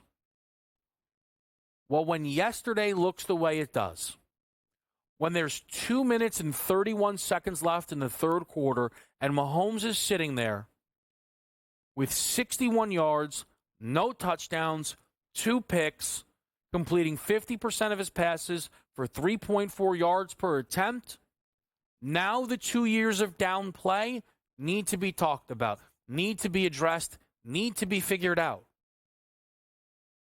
If all of a sudden Josh Allen next season statistically looked like the 12th best quarterback, we'd talk about it. If all of a sudden next year Shea Gilgeous-Alexander missed the All-Star team, we'd talk about it. Why would we not hold Mahomes to that standard? Everybody decided they didn't need to because he'll just keep winning. Well, it stopped. It stopped. And it stopped in part because there were signs that it was going to, that it wasn't going well. It also stopped in part because they play the best defense in football, the best team in football. That's what the Philadelphia Eagles were. And I want to make this clear. When I bet the Eagles to win the Super Bowl, I did not tell you day number 1, that's the best team in the league, right? Because we don't just show up to an odds board, grab the favorite, and move on, right? You know I like value. You know I like to look down the board if I can, right? The Eagles at 14-1 were a perfect combination of great football team, great roster, great opportunity, great number. But as that season went on, post-bye week, when they went to Cincinnati and smashed a Cincinnati offense that couldn't be stopped, it was very clear that they were the best team in football. And I tried to tell as many people as I could, like my good pal Dave Sharapan, who's right here, the Sportsbook Consigliere. And I got to tell you, man, Dave is someone that I know was listening to me, which I appreciate. Yep. But Dave does like to rile me up, so sometimes I don't know if he was kind of messing around or if he really understood it, but in some ways I think he understood it. That this Philadelphia Eagle team was special, Consig. Without a doubt. And they capped it off. Just so people understand, if this game went the other way yesterday, the Chiefs would have been called the greatest team in NFL history. A three-peat had never been done before. Correct. And the end result was they got absolutely smashed, beaten down, destroyed, and dominated. Heck, even the most fraudulent version of Kansas City was hard to separate on. Their only loss this year with starters came by 9 against Buffalo. Right. It was 34-0. Yes, it was. Yes, Dave, it's an all-time great football team, man. No other way to call it. They were the best team. There's no question about it. Listen, you're the most unbiased man in sports media right now. And thank you, sir. People will believe it or not. I went on every show that I went on this week and told everybody that the Eagles were going to win. And win like the Buccaneers did against the Chiefs and make it look ugly. No, I didn't think it was going to be 34-0 at one point, and they would have 3 yards in the first half while the Eagles had 24 points. They had 23 yards in the entire first half. The punts, which everybody loved, went over almost in the first half solely because the Chiefs kept punting. Yeah. The defense was super special. Jalen Hurts earned every bit of, awards, recognition. MVP plus 360. We told everybody that too. I went to the network and told the baseball guys on Friday. They had me on. I went in Philadelphia gear, top to bottom. Yeah. They said, Dave, who do you like? And I actually had to tell Harold. I'm like, Harold, can you see what I'm wearing? I like the Eagles. Yeah. The Eagles are going to win. Oh, man, you can't bet against Mahomes. You can't bet against the Chiefs. You can. People did, and they won. They sure did. They sure did. And let me tell you, man, I try and do the smart thing, right? I want to be smart. And I was trying to figure out, do we need to just put a couple of dollars on Kansas City because let's remove the fan stuff from it? What would I do? And there was a few people I spoke to, and one of them was Dave a while back when the game was set. And he goes, yeah, maybe grab some Kansas City alts, plus 3.5, plus 4.5. And then he cut himself off and went, then again, the Eagles could probably smash this team. Smash! Because the thing is, the people who were paying attention, you know what I'm talking about? The people who were paying attention, not the people that showed up when, what was the final score? Yeah, them Chiefs are rocking and rolling, baby. No, the people paying attention. Knew there was something special brewing. Oh, we'll be right back. Oh, we'll be right back. Whoa.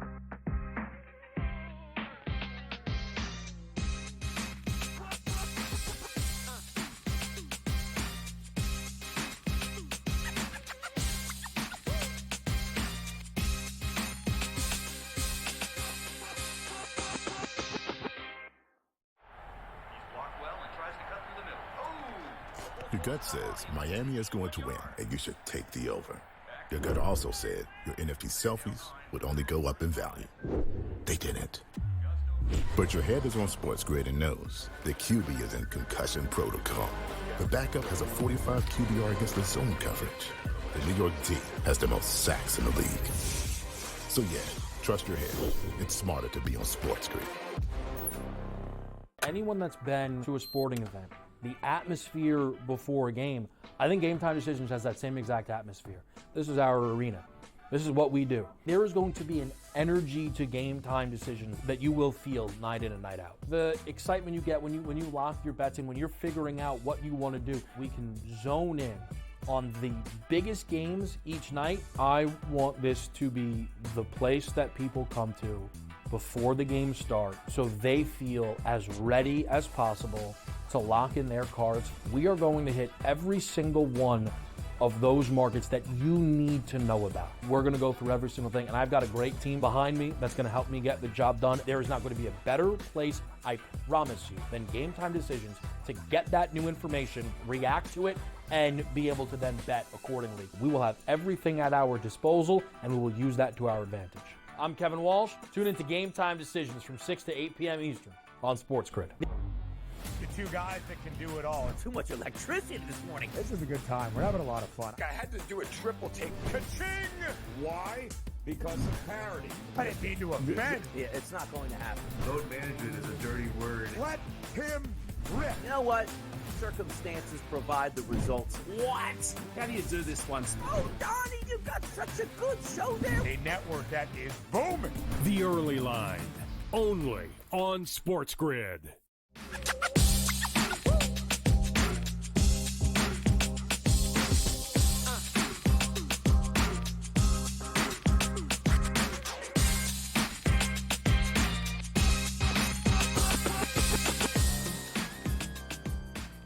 All right, we're back right here. It is Game Time Decisions.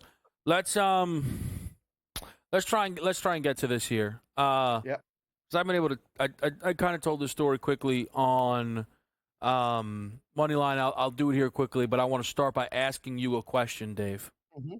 What was the moment in the game where you said Philly's going to win? We can think it pregame, right? But there's always a moment in a football game where you go, we're done here. I know who's winning this game. Was there a moment for you watching the Super Bowl yesterday? The pick six. It was a wrap. It was it. I said, I turned, because my wife has become a kind of a Chiefs fan. She's really enjoyed this run the last couple of years. right. My mother-in-law loves Patrick Mahomes and thinks he's the greatest thing ever and really enjoys okay. watching him play. And it's fine. Like, look, they've won. My wife Yeah. has bet on the Chiefs the last couple of years in the Super Bowl. She's been right. But I turned to her and said, it's over. She said, what do you mean? I said, they're not coming back. Yeah. It's over. It's done. And she's like, well, what if they, I said, they can do this, that, whatever. Yep. But once it was, so right before the half, I'm watching the in-game, and it was 12.5 when they got the ball right before the end of the first half. And they didn't do anything with it, because if they score anything there and then get the ball to start the second half, we might have a game. They didn't. And I said, well, get ready for the Kendrick Lamar halftime show, because there's nothing else to see here. This one is only a matter of how many are they going to win by and whether the total's going to go over. And I mean, I got the packet of props. I got it all right here. I got every one, 60 pages of stuff. And I'm marking them off as they go, like I'm in the book grading them, because that's what I do. And I'm like, Saquon doesn't have a touchdown yet. That's the one that's going to get the book all the money. They got to give this guy the ball down close. But that's the only thing I was watching for. I said it today on BVB with Matt. I said, who do you think was watching that game after the Chiefs punted to start the second half? Only the gamblers and the Eagles fans. It's a wrap. I think it's what was kind the moment for you? Did you have a moment where you went, it's done? So there are degrees of over, right? The Hurts touchdown to Devonta Smith was phenomenal. Obviously, this game is over. I am running up and down the street that which I live on. Apologies to the neighbors if you're tuning in. The punt to open the second half was like, okay, I can actually sit now for the first time in this game.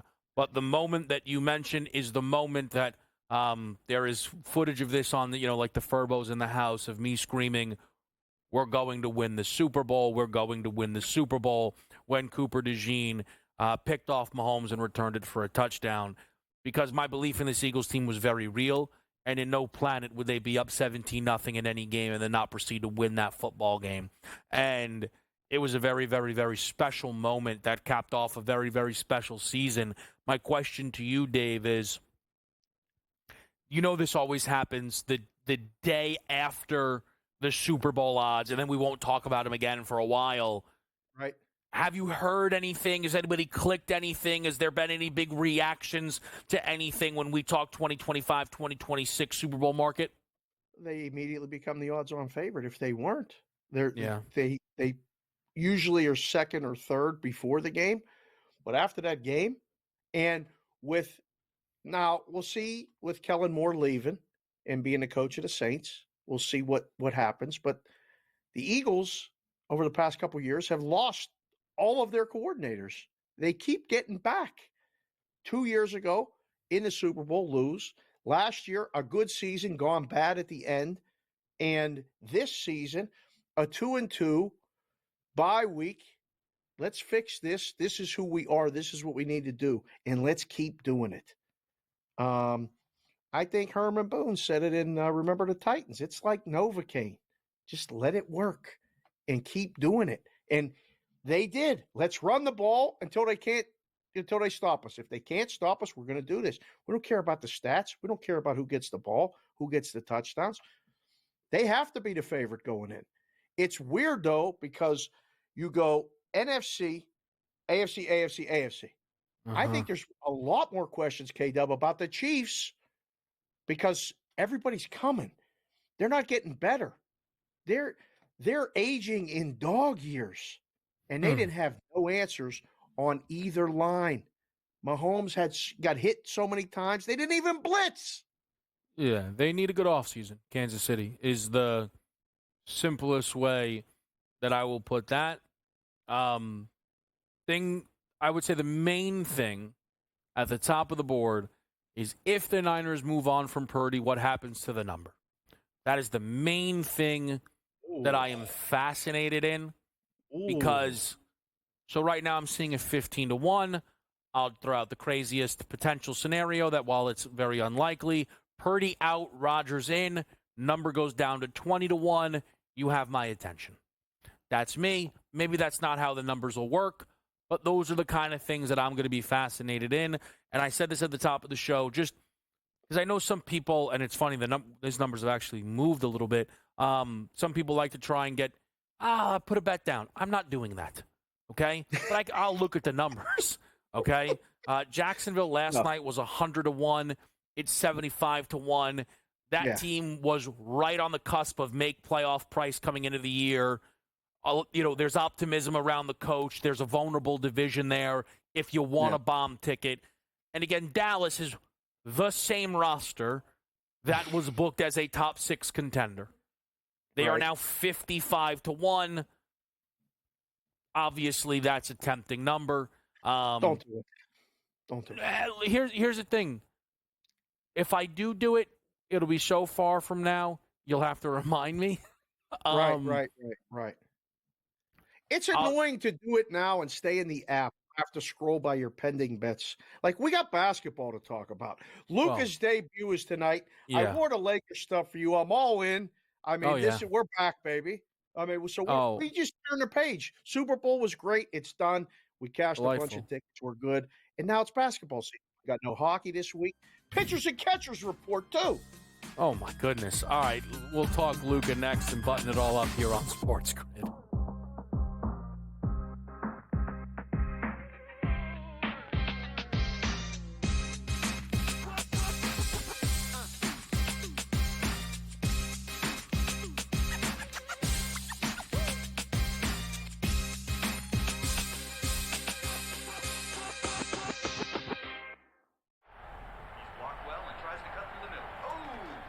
Your gut says Miami is going to win, and you should take the over.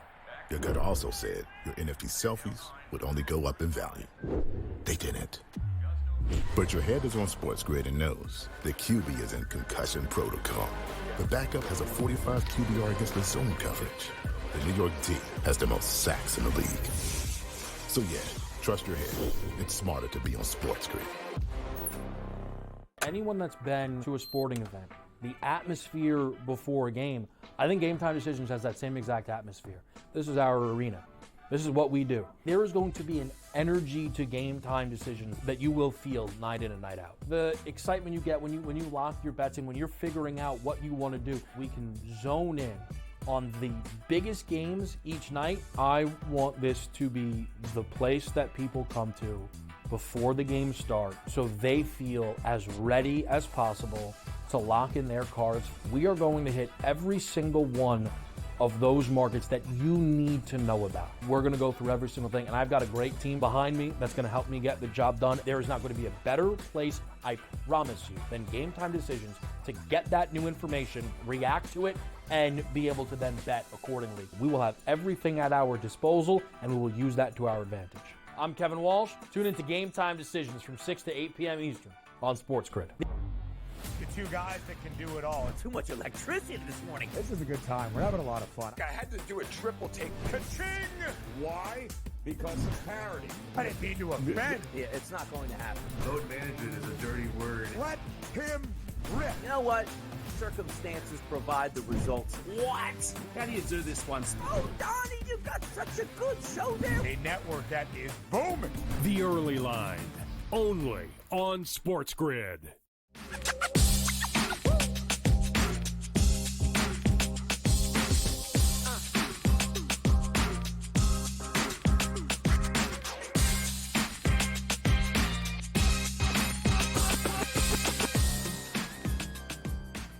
All right, Game Time Decisions. We are here with Consig. We will run through the remainder of tonight's card with you. We are very, very, very much so going to have a loser on the college basketball board with a Clemson team total under. It is what it is. Credit to them. They came out dialed in, and they're smashing North Carolina right now, 49-33. We're going to take that Houston team total over later tonight at 70.5. But the big basketball is late night in L.A. Consig, what are you hearing around the Luka Lakers tonight as they are going to be playing the Utah Jazz? So a couple buddies that are still in the business were texting like, hey, it's basketball season now. And the late game is the Jazz and the Lakers. We put it at 13. And, of course, all the Ramases and parallelograms out here grabbed the 13 because that's high. And that's a pretty good pregame position to take. The line's down to 12. Listen, I don't know. The Lakers, they annihilated the Pacers, I believe. The last game, it was on national TV. I think that was Saturday. Days are all running together after Super Bowl week. All the Luka props are very popular. They're giving away Luka T-shirts today to every person in the building. Yeah. They're going to make this guy feel pretty welcome. I believe he's probably, is this a PRA over? Is it that simple? Do you just play to Luka over everything? He's going to have a night, no? So I took his rebounds plus assists. I just feel most secure in that. But I think it kind of sets up pretty simply. He will beat up the books tonight as long as he plays a normal amount of minutes. Because I think the books they have to be expecting a not normal amount of minutes. Debut, off an injury, 12-point favorite. I think they're banking on he maybe only plays 30 tonight. Slow start, we can get out of here with some unders. I think that's the thought process there. I agree. They're not going to throw out 31.5. He's in Dallas and ripping and roaring, right? So if he plays a normal amount of minutes, I think he's very likely to get through those numbers. I think one of the fascinating elements of the game is every number that they're hanging for LeBron tonight, he has absolutely beaten the smithereens over the last 5 games. Yep. But I agree with the books. There's a step back coming. Again, LeBron is very smart. And one, he played incredible basketball to make sure they kept winning until Luka was ready. Also, because he's very smart. Ooh, numbers could take a hit with this guy around. All right, here's 42, 17, and 8. Again, that's the GOAT, baby. That's the GOAT. He knows when he's got to get his. Mm-hmm. It'll be interesting. I can't wait to see them play together. They're both fun to watch individually. You put 2 great players together. It's kind of like when me and you get 20 minutes every day here. Like, just let us go, pass the ball back and forth. We'll both end up with triple doubles, and we'll be fine. Everybody's going, hey, those 2 can work together. Yeah, it's pretty fun. The other game I wanted to ask you about, OKC laying 2 touchdowns and a field goal. Yeah. What do you do with New Orleans? Is OKC the best team in the West on every odds board? Yes. But, this is a free-for-all tonight. A 17.5, 18. Yeah. One of the joints out here just moved to 18 while we were talking. The problem is with New Orleans is if you know who's playing in any of their games, you got to be on the coaching staff, and they might not even know. So I see those games. I don't know if it means guys are out or if OKC's that good. Most times I see a New Orleans game, I'll be honest with you, I go, whoops, throw that over there. We don't need that tonight. That's just kind of how I've been trying to keep the level head. I'll tell you what I did get involved with, Dave, as we get you out of here, and appreciate you stopping by on a Birds Victory Monday. There was quite a lot of those, huh? Steph under the 27.5. Kyrie Irving and Zach LaVine over 49.5 points combined. And then a Jokic triple-double, Denver win, plus 146 player performance double. So that's how we're rolling out the rest of the NBA. And then, of course, Luka over the 14.5 rebounds plus assists. Can you believe it, man? Can you believe it? Super Bowl champs. Hold on. You know what, Dave? Can you stay right there for me, Dave? No, hold on, Dave. Stay right there for me, Dave. Hold on. Stay right there for me, Dave. No, stay right there for me, Dave. You know what I'm saying? Because here's what I'm saying, man. No, because here's what I want people to understand. Now, here's what I want people to understand, man. All right, no. Come on, load it up. No. Take the right camera. Come on. In the back. Here we go. You see what I'm saying, man? It was just one of those days. It was just one of those days. It was just one of those days, man. What do you say we do it again tomorrow? Fly, Eagles, fly, for the most unbiased man you'll ever see.